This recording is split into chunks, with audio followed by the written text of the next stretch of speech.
but who was almost in my lifetime. My experience of Jesus was always that he was such a remote figure that I couldn't get I never had the feeling that I knew him. Yes, I was told that he was this, he was that, but... Yep, keep going. You're right? We can always clip it off. Yeah. Yeah. There's a chair. Yeah. And but anyway, this amazed me. It was a book that had been translated from the French, The Prophets of New India, and it was I was very taken with it. He then introduced me to members of what was called the Sufi Society. I don't think it exists any longer. And although I liked the people, they were a doctor and his wife, I thought they were nice people, but that didn't mean anything to me in terms of my search. You could say, if you like, you could say I was searching for truth. And everything else seemed pretty, it just wasn't hitting the mark. But they said to me, would you like to meet the leader? And I've forgotten what he was called. But he was the head of this Sufi society in Australia. And his name was Baron von Frankenberg. He was he had studied under the fifth plane saint, Inayat Khan, who had established the Sufi society, and then had come to Australia. And although Inayat Khan had passed away in 1927, his successor, whom he had named as his successor, American woman, Rabia Martin, she knew of the Baron, so she wrote to him in Australia and said, why not start a branch of the Sufi society in Australia? And he agreed and did so around the middle 30s, but I think more like 1937, 38, something of that time. And so okay, I said, yes, I'll meet him, because I would meet anyone.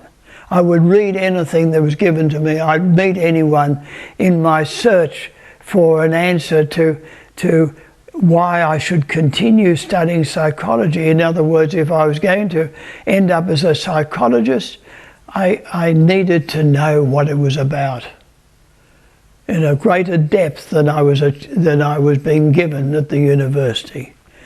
So I said, yeah, I'll go and see him. So I can remember quite clearly meeting him in his room in the hotel in Melbourne, and I was impressed. It was the first time that I remember being impressed with somebody that I had met, and that included the psychologists, the psychoanalysts, the psychiatrists that I'd had dealings with. They hadn't impressed me, but he did. And I said, yeah, okay, in effect, I admitted that I was impressed by him. He said, would you do what I tell you? And I said, yes. I'm saying this as an indication of the fact that I was serious. So did you ask any questions when you meet him? Don't remember. Okay. I don't remember. No, probably not. I wasn't articulate in those days. I probably didn't know what I wanted to ask. I mean, other than, what's it all about? Tell me the secret of life and living. I probably didn't even say that, but you get the idea. And he said, would you give up smoking for 3 months? And I said, yes. That it just shows you that I was serious, that I wanted to know. And anyway, so he said, well, you can attend classes, what were called introductory classes. In other words, if you go through these introductory classes and you continue to have that interest and the proper outlook, then you were initiated into the Sufi society. So I attended my first meeting, and at the end of the meeting, I don't remember who it was, but somebody thrust a little book into my hand. I can still visualize being given this book. I don't even know who the person was. It's a shadowy figure, and was told, you might like to read this. And I took it on the basis that I took everything, and would look at whatever was given to me in the hope that it would reveal what I wanted to know. And it turned out to be, I found out later, volume 2 of the 5-volume set of discourses, which were the first printing of the discourses in the mid-1940s. They had been sent from India, but that's another story of how those discourses came into Australia. That's another story. But as far as I'm concerned, I just opened it, and to my amazement, here were discourses that talked about life in the sense of psychology, but taken to God level. And immediately it caught my attention. But at the same time, it was a very, you could say, I just continued to pursue with the Sufi society.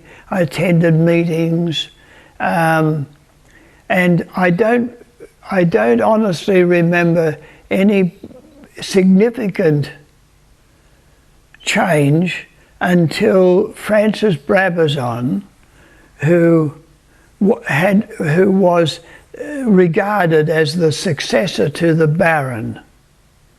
He was like the Baron's right hand, you could say. He had taken an interest in Sufism in the early 1940s, very early. Could have been 41, 42, I'm a bit vague. So when did you meet Francis? That was what happened. About a year, roughly a year, perhaps 15 months after I had encountered those discourses. Was that 47? And 1947, correct, was in the middle of June 1947 when I was introduced to Meher Baba, you could say. And then I met Francis in the middle, more towards September of 1948. And he was totally convinced about Baba. And not only convinced about Baba and his spiritual status, but he was very knowledgeable with regard to stories from spiritual tradition, much more aware of Christianity, of religion, Islamic religion, Hindu religion. He had read widely, and I was impressed, and I could see that not only did he have a love for Baba, which appealed to me, a strong love, but he was active.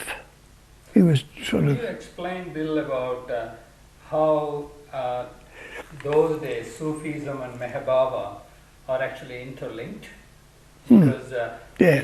you said that Francis is the right hand for Byron, who is actually Sufi leader, Yeah. and then Francis Yes. now telling you that Baba Yeah. is Well, convinced that Baba is God. Yeah.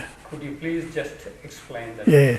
Yeah. I'd have to go back to 1910. In 1910, a pupil of a perfect master in India, I don't know the name, it's in the records, but I've forgotten. He was a pupil of this master, and the master said to him, Inayat Khan, go to the West and spread the message of Sufism in the West. Now Baba has confirmed that Inayat Khan was a fifth plane saint. In other words, he was a genuine saint at a certain spiritual level, not just saintly, but could read the minds of others. He was at that level, and he came. In obedience with his master, went to Europe and America and established the Sufi Society, a society based upon the path of Sufism, which is a path of bhakti, of love for God. In other words, submission, effacement out of love for the beloved, and the beloved being God. That's the essence of Sufism. And his first pupil was an American woman whom he named Rabia, and her